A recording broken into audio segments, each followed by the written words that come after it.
Yes, So sir. far. All right.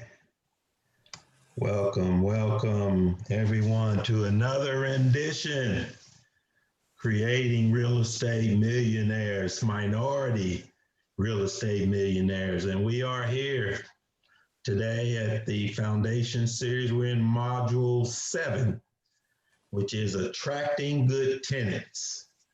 You want to make sure that you are attracting good tenants. Last week, we talked about tenant acquisition, in which we talked about how you take tenants through the process of getting leasing your property. But today I want to talk about how do you prepare your properties to attract good tenants. That's what we want to talk about today. But before I get started, I did ask everyone to take a look at the let me go ahead and go through our ground rules. Of course, everybody stay muted. Make sure you continue to give me some good feedback, good questions in the chat section, and then always provide me feedback on how I can improve and how I can make this education experience better for you. So I got to drop a little racism on you. Some of you have been with me for a little while. You've seen this one. But the issue is, the question isn't who's going to let me. The question is, my brothers and sisters, who's going to stop me? You are the only one that can stop you. You're always blaming stuff on everybody. Oh, they did this and they did that and they hurt my feelings. And it's because of them I didn't get the promotion and all this other blaming everybody else. Well, the issue is you got to turn that thing around. Question ain't who's going to let me? Really? You gonna let me? No, baby. Who gonna stop me, right? If I'm doing it the Lord's way and I'm doing it according to his will, step up to the plate and try to stop the Lord. It ain't me. You gonna be fighting with the Lord because I'm trying to do his will every day. All right, you got me preaching there a little bit. Let's get back to the subject at hand. So today we want to talk about attracting good tenants. That's very important that you attract good tenants because that is the key to your cash flow situation. And so I want to talk a little bit about how you can distinguish between good tenants and bad. And then we have to look at what are those attributes of a good tenant. Would you know a good tenant if you saw one? Maybe some of you all out there are tenants, huh? Are you a good tenant? I'm going to find out today. I'm going to put the onus on you, and I'm going to see what attributes you have as a tenant. Now, I'm a landlord, so I got to do what I'm supposed to do too, right? What's the difference between a landlord and a slumlord other than the spelling? There is a difference. I promise you, and you don't want to be the second one. Then I'm going to allow some time for Q&A, and I got some other stuff I want to do, just depending upon time. You know, I've decided that I've been kind of holding back on y'all a little bit, and I've only been letting y'all see the surface of Mr. Ray, you know, and I'm trying to be every politically correct and say the right thing and don't offend anyone. But, you know, at the end of the day, I got to tell you the truth. And the truth, when you look at it with an F, will set you free. Somebody heard somebody say that somewhere.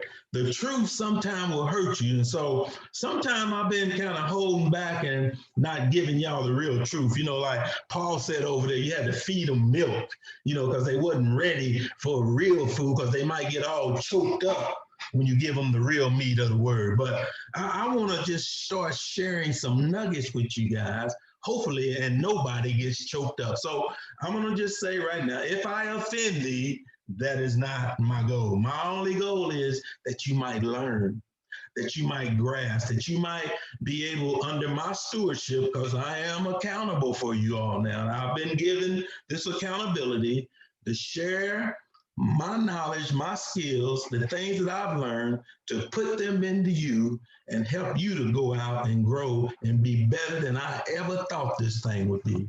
Right? That's my goal. I'm training up a group of people that are going to make a difference in this world. But I digress. Let's get back to the subject at hand.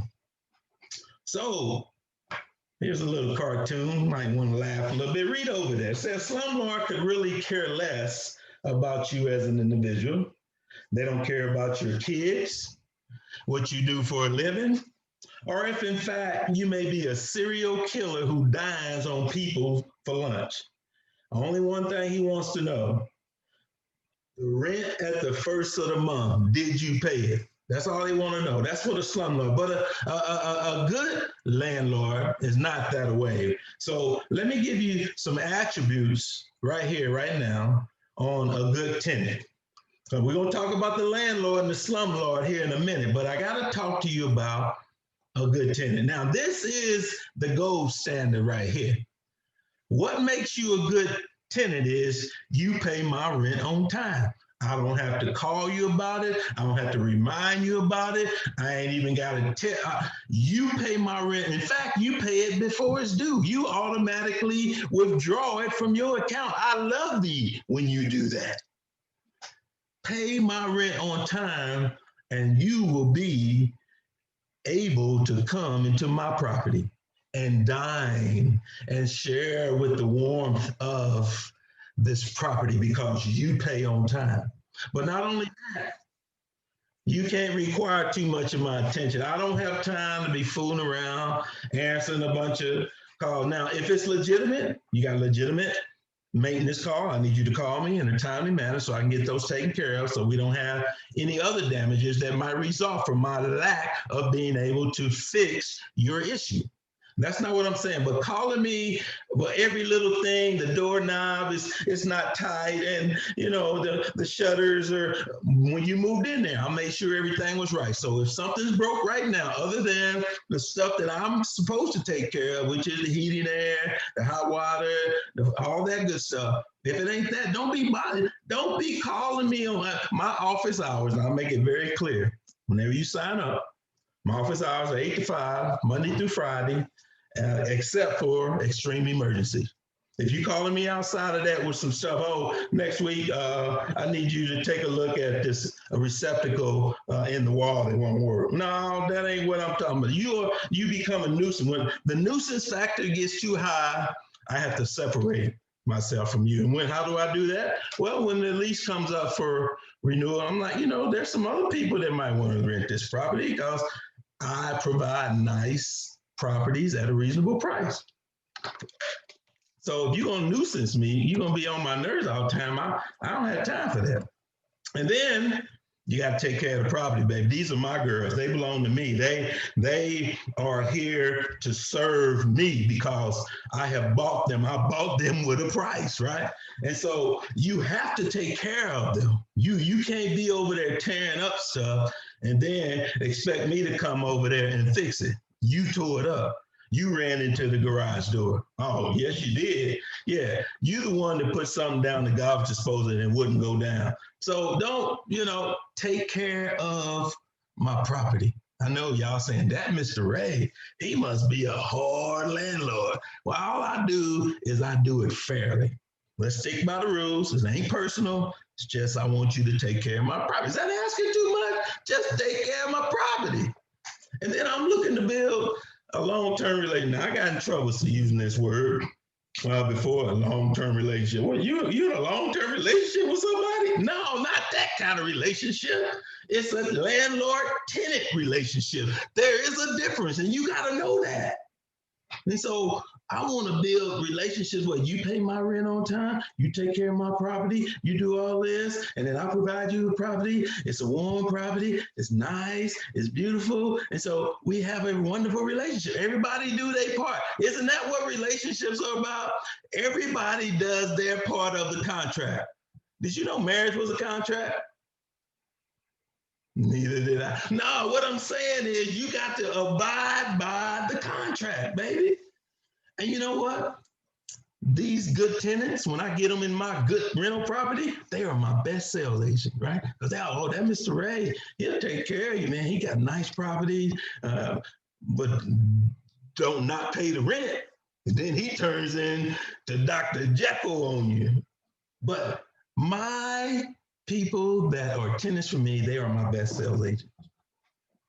And usually they want to buy the property. They usually stay in it long enough that they want. I had this conversation with one the other day. Look, man, you've been in this property 15 years, right? You done paid for this property about 3 times. I said, if you really want to buy the property, it looks like you're going to be here forever. What can I do to help you? He says, man, and my credit ain't right. My wife wants to move back to California in 4 years, and the kids are going to be. I'm like, okay, all I can do is ask. I say, now look, I got to tell you this. Now, I've been keeping your rent at a certain level, right at 800, but rent in this area is about 1,300. So, over time, over the next couple of years, I'm going to start raising that rent. He said, I understand. So, I always want to have good properties. People want to stay, and eventually, hopefully, they'll want to buy. So, how do you attract good tenants? How do you attract them?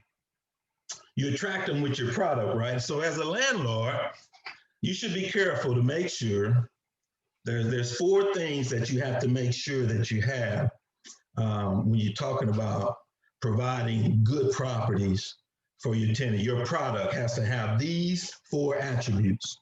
First of all, it's got to be clean. It's got to be safe. It's got to be affordable, and it has to be functioning. All right. So let's walk through those. Oh, slumlords. Oh, there's the old slumlord. They will show you a property that's in a bad condition and charge you top dollar for it. It ain't even worth living in. Windows broken, leaky pipes, bugs everywhere. But don't worry about them roaches and them mites. I'll take care of them once you move in and give me that deposit and that first month's rent. That's what the slumlord do. Don't do that. That is not what you should be doing. So let's talk about the 4 attributes. The first attribute that your property should have, it should be clean, right? So there shouldn't be any visible neglect around, no trees, toys all over the yard, none of that. Keep them properties clean. No trash is allowed on that property other than what the city allows. I had a guy the other day parked his vehicle in the front yard. City came back, gave him a citation. Well, guess who gets the citation? They don't get the citation. I get the citation because I'm the property owner, and they over there doing all this stuff. So I call and say, hey, you either get it off or I tore it off for you at your expense. So you got to make sure that they don't allow stuff to accumulate on your property. Make sure all the grass is around. I make all my tenants take care of their grass. Every now and then I might ride by and see, if it's getting a little high, I'll stick them a little note. Hey, you don't cut it, I'll cut it. But most of the time, if tenants care about the property, again, if you're offering good, clean properties, you're going to be attracting the right tenants. No untagged vehicles allowed to sit on the property. You can't have 4 and 5 all guzzling cars sitting in my driveway because you're working on them. Now, I got a guy now, I'm going to have to put it to him.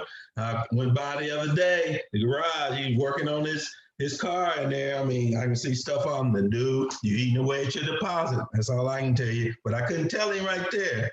But it's gonna get him. If he ever pack up and leave, I'm gonna hit him with the 1-2, about 200.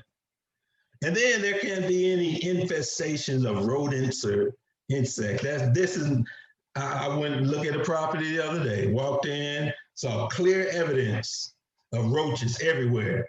They didn't even take the time to spray or nothing. I mean, just everywhere I could see evidence of roaches. Who offers that? This was a property that was being offered for sale. It was on Zillow. Don't be known as someone who offers that kind of property. And then a slumlord, this is just wrong. He never reinvests in his properties. He just likes that cash flow, baby. He wants what serves him. He lining his pockets up. He won't upgrade that AC. It's cool enough. It's getting down to 70. That's cool enough for you. He'll never invest in some heaters or some fans.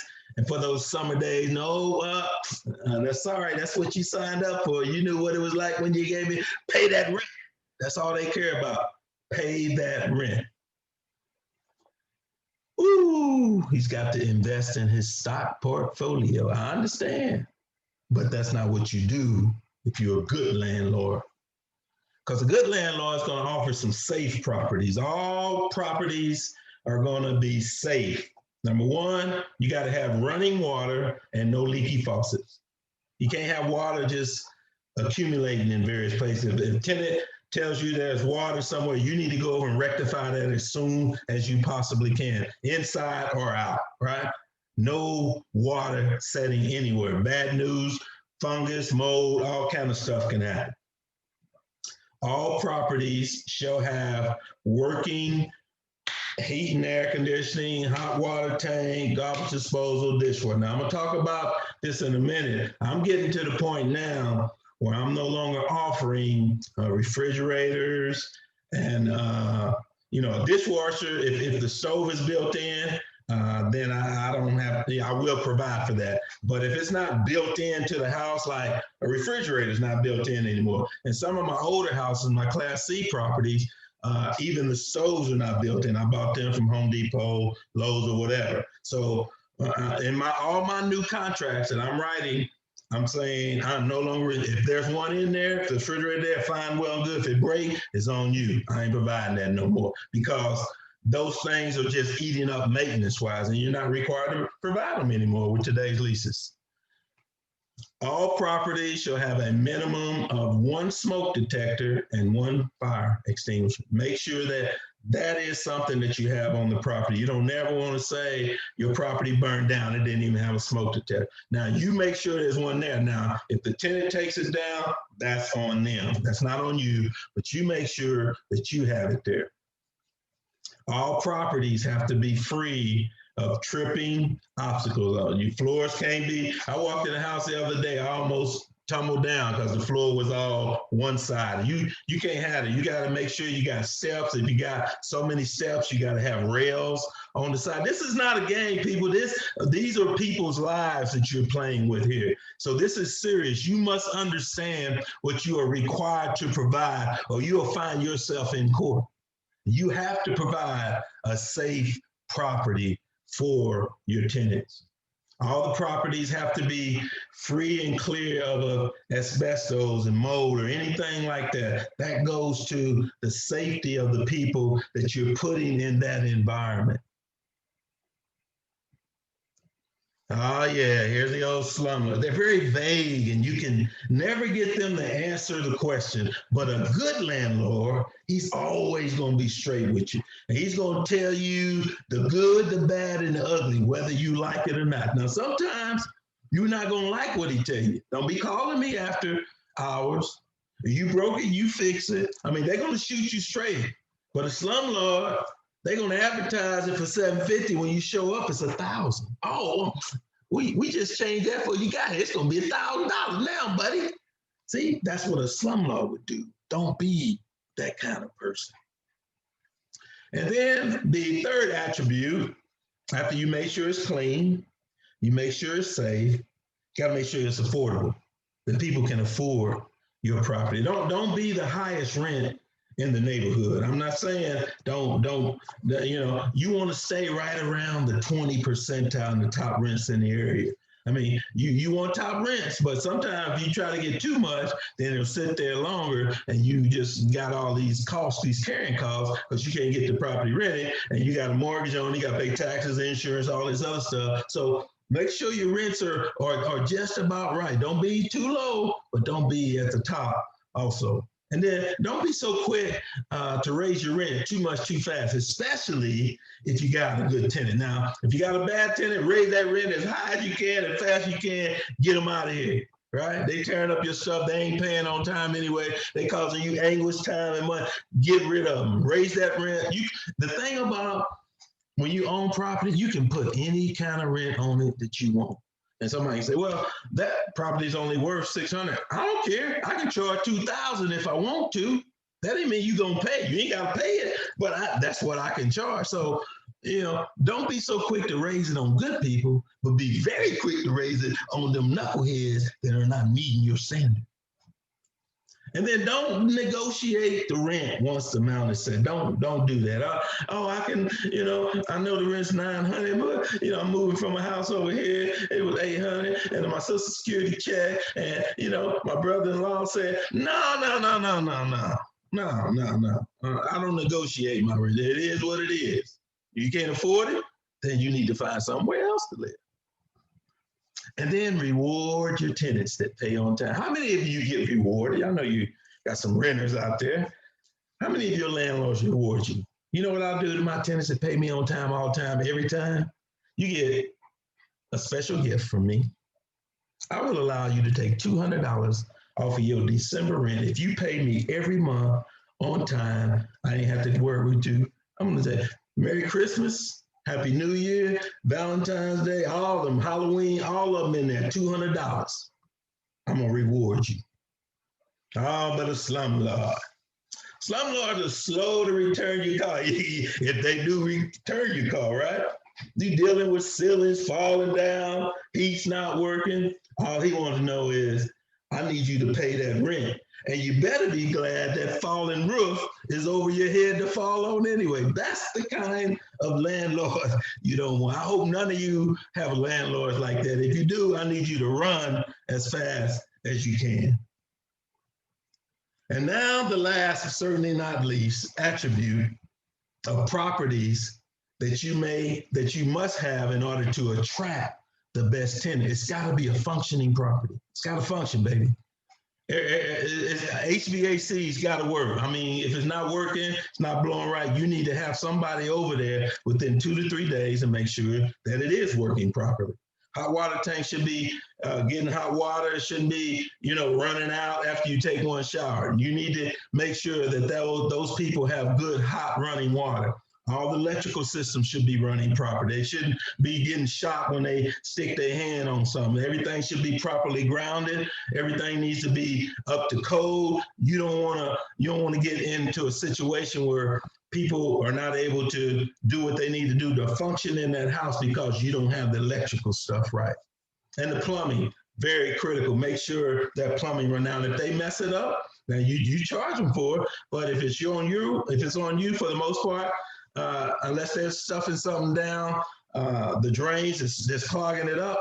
Anything else that have any leaks and things like that is usually not caused by the tenants. It's caused by deterioration of the property. So you got to make sure that you keep that in order. And roof, don't be, well, man, my roof is leaking. Well, man, it wasn't leaking the other day. Well, it's leaking now. Go over there and fix it if the roof is leaking. Now, roofs is one of those things. It's gonna cost you, baby. All these systems right here, they don't come cheap, baby. You got to have reserves. When you have issues, big issues with these type, and you can't, and the property's not functional, number one, the tenant ain't got to pay for it. If you can't get over there and fix that, they have a right to deduct it from rent and send you the balance. And, that's the Landlord-Tenant Act. Who read the Landlord-Tenant Act? Huh? Who can tell me how many days when you give a notice? What is the time? Is it 3, 5, 7 days? What's the notice? Anybody know? I'm gonna sit here and watch. What is the notice that you must give? Let's say I'm gonna leave all you people out that is not here in Oklahoma. I'm only talking about Oklahoma. What is the time period that I have to leave a notice here in Oklahoma? Anybody know that? Let me see. Who? I believe you said 5 the other day, but I have to be honest. This is Brittany. I didn't read it. Who is this? Brittany Clay. Brittany, you win. It is 5 days. She heard what I said. It is a 5-day notice. You better know that before you try to run out there and serve notice on somebody. I'm going to hit y'all with another one here in a minute. Y'all think I just be giving y'all stuff to do? Mr. Ray, he crazy. He don't want us to do that. All right. Keep playing. You ain't gonna learn nothing. Then you gonna wonder why you got out there. And, oh, I must have missed that, Mr. Ray. No, you didn't. You didn't want to read. The thing about, let me tell you guys something. I gotta be real with you now. Listen up real closely here. If you don't read, if you don't study, if you don't make yourself available to get in here and dig down and learn this stuff, you gonna fail. Yeah, you're not gonna make it in this game. This is not easy. I know we make it look easy. Oh, look at us. We just millionaires, skinning and grinning, having a good time. Hard work, baby. Let me tell you, I can tell you about my week. And that's one of the other things I'm gonna do. I'm gonna start giving you guys real life Kim Kardashian, everything that goes on reality TV in Juice Properties, because y'all need to hear some of the stuff that I'm dealing with these tenants. And you need to hear some of the issues that have come up in the day in the life of a real estate millionaire, baby. It ain't all what it's caked up to be, but it is good. Now, don't get me wrong, but it ain't all good. You got to know what you're doing. All right, let's keep going. You got me all messed up. All right, now here we go. Now here, the moral of the story. We're about to wrap this thing up. Let's see how many minutes. We 30 minutes in. We're doing good. The moral of the story is don't be a slumlord. There are laws in place to protect these tenants. That landlord-tenant act I was just telling you about, and you can find yourself in a world of trouble, baby. You better treat these tenants with respect. That's right. Put some respect on my name, boy. Through the proper tenant selection process. We talked about that last week. The tenant and the landlord can be mutually in a what? A mutually beneficial relationship. Now, they said that. I didn't say that. I'm not just landlord tenant, baby. We ain't in no other kind of relationship. I'm in love with them numbers, baby. I'm not in love with them houses. Final word. Be known for the quality of the rental properties that you provide. Be known for that. All right, let's do a little Q&A here. Little Q&A. Let's see what we got here on the chat line. Anything? Andrew, you 30 days, dude. I'll be done by 30 days by to hit that notice. Roxanne, what's the law out there in India? You should have already known that. Don't be trying to look it up now. It's too late. Let's see here. All right, we'll open it up for Q&A, and I got some other stuff I'll share, but right now, what you got?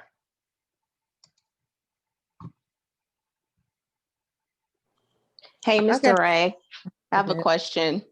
Okay.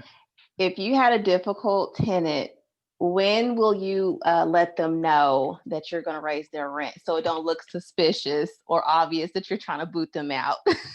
I usually will notify, the law says I have to give them 30 days prior to the end of the lease, but I will normally do it 45 days out, give them that extra 2 weeks to think about whether you want to, my way of getting rid of tenants anymore is, it's not that I'm going to, it's not that I'm not going to renew the lease. I'm going to raise the rent where you can't afford it. So that's kind of how I do that. If you continue to cause me problems, and like I said, I got too many properties be running around taking care, all this little stuff. When, somebody say, well, Ray, why don't you just hire a property manager? Yeah, so all of my income can go out the door. No, I'm a manager myself like I always have been. So at some point I probably will, but right now it works for me, and I know if there's any pilfering going on, guess who's doing it? I'm doing it, not somebody else. I hope that answers the question. Any other questions? I messaged you a question that I had, kind of a long one. All right, I'm gonna read it for him. You want me to read it, or you want me to? You want me to decipher? Here I go. I'm gonna read it. Okay, so David said he gets these deals sent to him from wholesalers, and among the terms is the verbiage about non-refundable earnest money deposit required. You know, sometimes it varies. It may be 2,000. I've seen them as high as 5,000. You're right, David. And they already get the difference between what they get the property under contract, because they're buying it wholesale, but they're not going to do anything. They're just going to buy it for 50, charge you 60, take the 10 in between, and get out of the way. So they already making that. That's David saying they already got that. I guess I assume that this amount you're talking about, the earnest money, is deducted from the amount that's due from the buyer at closing. Correct. So if you close the deal, if you pay $5,000, you're gonna get that credit at closing. You pay the $1,000, you get that credit at closing. All right. The rest of the question says, do they also get to keep the earnest money deposit even if the deal fails to go through due to no fault of the buyer? Now, if it doesn't go through and it wasn't the buyer's fault, they're required to give you that money back. That's earnest money. So that's why you got to make sure you close at a closing agent, because the closing agent is not going to release that money until they've been notified that this transaction is complete. So if the deal falls through, then the closing agent got to figure out who's at fault. And once they figure out who's at fault, then they determine what to do with the earnest money. That makes sense? Yes, thank you. Okay, let's see what else we got. Mr. Ray, what is the most common nuisance request, somebody using my word, that you have received from your tenants? How do they go about respectfully? How do you go about respectfully letting your tenants know that it's their problem? Yeah, that's you got the right word, respect. You got to do it respectfully. And, you know, I've learned over the years, you know, it's easier. People swallow stuff if you give them a little sugar to go with it, right? Rather than, you know, hey, you know, this is where it's going to be, by golly, and we're going to do it this way. I am the boss. No, I mean, if you just go about it like, hey, look, you know, I can't do this. This is not good. So, you know, I only need you to call me when things are really serious, and I'll give them a litany of things. Only when this happened, this is an emergency. This is not an emergency. So, you know, and it really need to be, you know, allow you to only contact me when you really need something, right? If everything's working fine, then, you know, I can't just respond to you because I have other things to do, other responsibilities. I try to do it something like that. Hopefully they get it.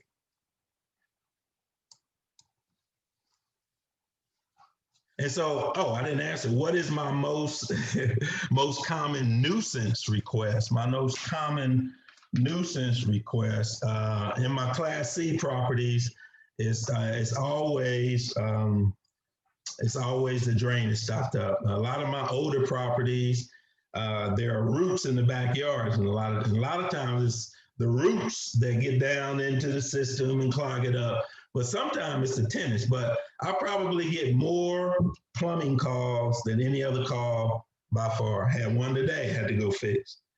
So I get those more than anything. The next one, like when the heat and air, when we were change seasons, a lot of times people just starting up the heat, you know, then they find out it's not working. And so, you know, it just depends on the season, but more than not, plumbing is my biggest nuisance. What else? I think I got everybody. All right, here's another question for all you readers. If a tenant abandons their property after they either left or you evicted them or whatever, that abandoned property, what should you do with it? Who knows? You can just blurt it out if you know. Did you say like a notice of of a vacation or something like that? Do what now? Okay, I digress. I don't know. Good try anyway. I'll give you an E for effort. All right, somebody step up to the plate. If a tenant abandons all their property and the couches, stove, clothes, they gone. You can't find them. Nobody answers the phone, the heat and air, electricity turned off, they gone. The property You're is allowed to dump abandoned. it. What can you do as the landlord? You have You to can dump it. store it. No, you have to For 30 store it days? for 30 days in a storage. Okay, that's partially true. Let me tell you when that's not true. It's true when it's clear, and you have to take pictures of this, when it's clear that this is garbage. This is not worth anything. It's trash. I'm gonna take some pictures of it, and I'm gonna have the dump truck come over and haul this stuff out. That's the only time you can do that. And like I say again, take pictures. So if they call you back and say, hey, he threw away my stuff. No, here's what I threw away. I threw away garbage. Now, if they got some nice stuff, you're right. You got to store that for 30 days. But you get to charge them 30 days storage because you haven't been able to either lease that property or you didn't have a garage or something to go put it in. So you get to charge them. Well, you probably ain't gonna get it anyway, but you do have to keep it for 30 days. Good job, good job. You guys learning something, a little bit of something. Last question, and then I got a couple more things. In the state of Oklahoma, I don't know about you folks in Florida and Georgia. I got some Indiana folk.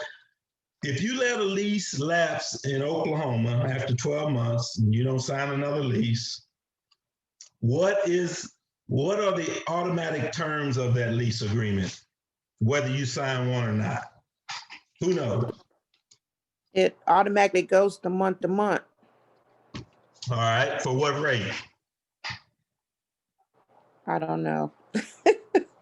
I just know it goes month to month. Who knows? The rate that it was at the lease, unless you all come to a formal agreement. Absolutely. And then the only thing I can do from that point on, I can either give them a 30-day notice that the rent's going up next month, or I give them a 30-day notice that I'm not renewing the lease. So either way, if you want to get them out at that point, or I have two tenants right now. They're on month to month. The lease expired. One expired like 6 months ago. They telling me they're going to have a home built. They're trying to buy a home. Fine. They've been paying on time. I don't worry about it. The other one, again, same thing. They only moved in the house because their other house caught on fire. So they leased this one for a year. I said, after the year, still haven't got your place, we can go month to month. Okay. And I'll do that until, if it gets 6 months, and I'm saying, okay, I'm going to have to raise the rent, or you're going to have to sign a lease, one or the other. All right, y'all did pretty good. So one thing that I want to do, it's either in this session or another session. There's a lot of people on here that you hear each other, you talk to each other, you see each other on here, but nobody really knows each other. So we're like little, nobody knows anybody. So I'm going to make it a point, and I want you to be ready when I'm going to give you a heads up and say, look, on this day, we're just going to go around. Everybody's going to introduce themselves, tell us a little bit about what they got going on, so I can know who that other person is out there. So I'll give you a heads up. That's one of the things that we're going to do. Additionally, here, I want to kind of give you a little bit of idea on what's coming up, right? Where are we going next? So next week is going to be the last module in the foundation series. So we're going to be talking about the business of managing the business. So that'll be the last module in that series. So that'll be 8 weeks, baby. 8 weeks going fast, ain't it? You guys have got through that. And so you'll be graduating, all you foundation members. I got a little something for you, a little something special. Hopefully everybody got their books and they're starting to read their books. I mean, those are some good books there. They get you excited. You got to read, baby, read. If you don't read, you can't learn. If you don't learn, you can't do nothing. All you can do is sit around and talk about what they done to me. Okay, I digress. All foundation series students are now going to be moving to the advanced series. But wait a minute, not finished yet. So after next week, during the month of December, we're not going to, and nobody's going to have to pay for the month of December, but I'm still going to be holding classes because I'm still developing my curriculum that we're going to start in January 2021. So hold on, I got some ideas. I don't know exactly what I'm going to be doing, but I got some ideas. And so December is going to be free for everybody. Don't send me no money for December. If you do, I'm going to take it and I'm going to go buy me a special gift for myself. All right. So you're good for December. Now we're going to start a new advanced class in January 21. And I don't have all the subject matter yet, but here's some ideas. Here's some things I'm thinking about. You guys let me know if you like this. So one of the things I want to do is, last year or here in 2020, you came out to a couple of my properties. You saw me do the rehab on Madison, things like that. Well, what I want to do is I want to pick some properties that I'm thinking about buying or a property that I'm in transition. I'm going to bring you guys over, let you do some analysis. We're going to have cost estimates on what it's going to take for me to get a repair, all that good stuff. I want to give you some hands-on experience on some of the things that I'm doing. But I'm also looking at, as I train you up, my goal is to be able to provide you some seed money. If you bring me the right deal, I can fund that deal. But my issue is you got to bring me the right deal. I'll fund it, but you got to bring me the right. Now, I'm not cheap. Now, you better off going down to the bank if you want a nice interest rate, because I'm coming steep, baby. I'm a hard money lender. But if you bring the right deal, we can make it happen. So that's one of the things I'm looking at. I hadn't worked all that out. The other thing is I'm looking at developing some co-ops. So, you may have $500, another guy might have $1,000, I may have $10,000, and we go into this deal, but it's always a quick turnaround there. It ain't nothing long. It's just to make some quick money. And I'm looking at how we can do some of those type of deals to help you guys get some extra money that you can start putting into your real estate deals, right? So I'm going to start helping you a little bit. I haven't figured it all out, just thinking about it. And then I'm going to further develop your ability to identify good wholesale deals, because that's where we're going to make the money, baby. We're going to make the money, and I got to teach you how to script these deals, how to locate these deals. Now I've just scratched the bucket a little bit, but there's some things that we're going to do that I'm thinking about doing in 2021. Then I'm gonna start giving you some inside knowledge on some of the things I'm getting ready to do with my 1031 exchange. I got 3 or 4 Class C properties that I'm gonna need to bring them up to Class B. So I'm gonna take the money out of them and I'm gonna put it into these. But I'm also doing something else. I'm gonna be taking a little bit of money out of my equity in some of my properties and applying it to debt over here. And I'm gonna let you guys in on it. I'm gonna show you the books, baby. The books is gonna be here for you to see. This is not a game. We doing this live every day. Kim Kardashian style, baby. Reality TV is what I'm thinking about. And then, I haven't talked about COVID. I haven't really talked about markets. So I'm going to start giving some insight on some of my thoughts and some of my ideas on where we are, where we're headed. Is this a good time? What's coming? Is the boogeyman going to get me? Yeah, we're going to have those kind of conversations. All right. So I'm working it out, but we're going to get there. And then I talked to that guy, Reverend Real Estate. Boy, he is a hoot. This guy is thinking about starting his own station on Wednesdays. Can you believe that? He done come on this show. Now he think he gonna do his. Boy, what done got into him? Anyway, I don't know what the Lord is doing with him. He's doing something. Y'all pray for him. He needs your prayers. That's all I got for today. Anybody got any questions before we get out of here? Hey, what do you think about Biden's tax plans for the $1,500 for new homeowners? I haven't seen that. See, you up on me. You one up on me. That's why we got to share the knowledge one with another. I hadn't heard that. Is it going to be good for us? Have you checked it out? It looks like it's going to be good. You get a $15,000 credit, or this depends on how much of the home you're purchasing, and it's automatic, so you don't have to wait to file it on your tax. That's what they're saying, but it possibly could be used for rental properties also, so it's still parts that need to come out. So that's why I was asking about it. Okay. All right.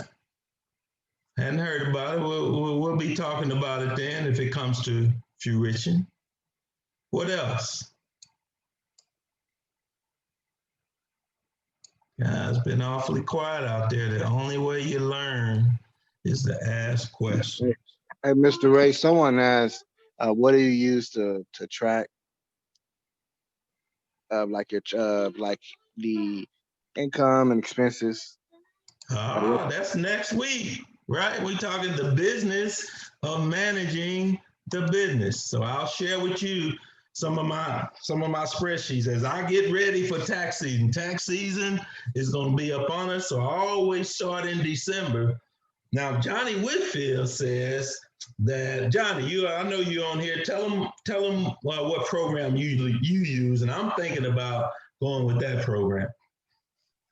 Yeah, so I currently use Quicken for real estate investing, and it allows me to track all my expenses.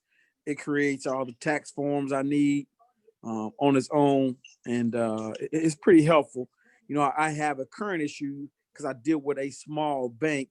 I have to manually upload my transactions, and that's one of the downfalls for me. But if you were a large institution, it's really easy and simple. I also been investigating this new software I heard on a podcast called Stessa. It's assets backward if you're trying to spell it. So spell assets backwards.